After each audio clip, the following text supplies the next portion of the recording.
Hello, नमस्कार दोस्तों। मैं सत्येंद्र कुमार आप सभी का स्वागत करता हूं अपने YouTube channel Radhe Shyam study में। और दोस्तों हम पढ़ रहे थे हिंदी, और हिंदी में दोस्तों हम देख रहे थे वर्णमाला।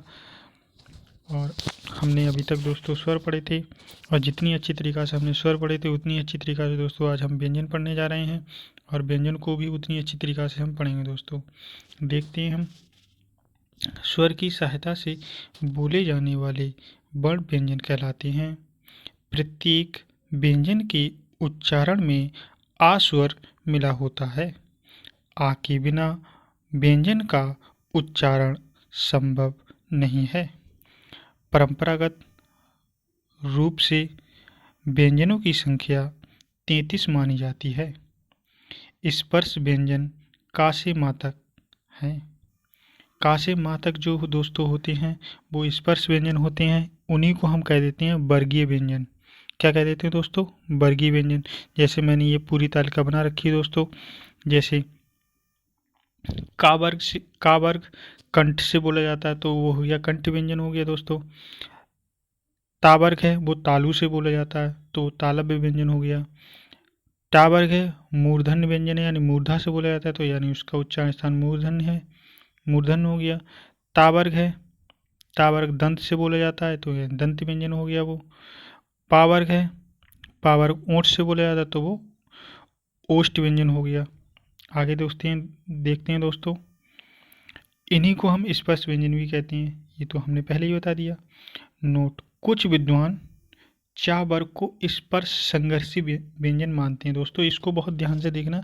कुछ विद्वान चा वर्ग को स्पर्श संघर्षी व्यंजन मानते हैं। ये कभी कभी पेपर में पूछ लेते हैं स्पर्श संघर्षी किसको, कभी दे दिया एक वर्ण आपको दे दिया स्पर्श संघर्षी कौन सा है। तो आगे देखते हैं दोस्तों, घोषत्व के आधार पर हमने देखा। घोषत्व के आधार पर यानी घोष का अर्थ है स्वर इंद्रियों में ध्वनि का कंपन। क्या होता है घोष का अर्थ? यानी घोष का अर्थ है स्वर यंत्रियों में ध्वनि का कंपन। देखते हैं दोस्तों, अघोष: जिन ध्वनियों के उच्चारण में स्वर यंत्रियों में कंपन ना हो। क्या ना हो? कंपन ना हो। हर वर्ग का पहला और दूसरा वर्ण अघोष होता है। क्या होता है दोस्तों? हर वर्ग का पहला और दूसरा वर्ण अघोष होता है। नंबर 2, घोष या सघोष। सघोष या घोष बात एक ही है। जिन ध्वनियों के उच्चारण में स्वर इंद्रियों में कंपन हो।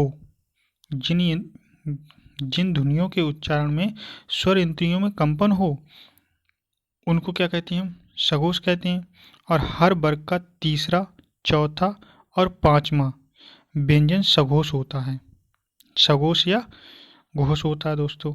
आगे देखते हैं, प्रणत्व के आधार पर। प्रणत्व के आधार पर यहाँ प्राण का अर्थ है हवा से। किससे है दोस्तों? हवा से।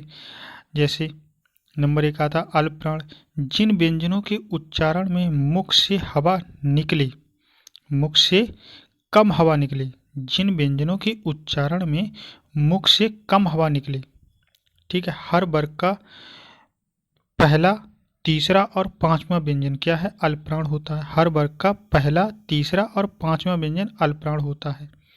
ठीक है दोस्तों, इसको हम कह सकते हैं 135। 135 क्या हो गया? अल्पप्राण हो गया। महाप्राण आया था जिन व्यंजनों के उच्चारण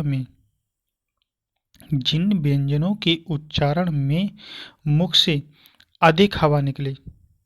अधिक हवा निकलेगी तो दोस्तों क्या हो जाएंगे? महाप्राण हो जाएंगे। और ये कौन से होते हैं?